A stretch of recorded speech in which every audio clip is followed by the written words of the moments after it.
সেই যে ড্রাগন গাছটাতে এক্সপেরিমেন্ট করেছিলাম মনে আছে তোমাদের সবার, সেই গাছে কিন্তু একটা ফুল এসেছে। কিন্তু দেখো তোমাদের একটা জিনিস দেখাচ্ছি, বলতে পারো একটা ম্যাজিকই বলতে পারো। একটা টোকা মারলে এখান থেকে হাজার হাজার পিঁপড়ে বেরিয়ে আসবে।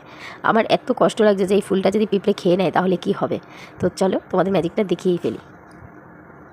দেখেছো, হাজার হাজার পিঁপড়ে এক প্রকার বেরিয়ে এসেছে। এর মধ্যে কিছু কীটনাশক না দিলে আমার এই ফুলটা কিছুতেই ফলে সেট হবে না, এখানেই অবসান ঘটে যাবে। তো যাই হোক, একদম জুম করে তোমাদের কাছ থেকে দেখাচ্ছি, দেখতে পাচ্ছ।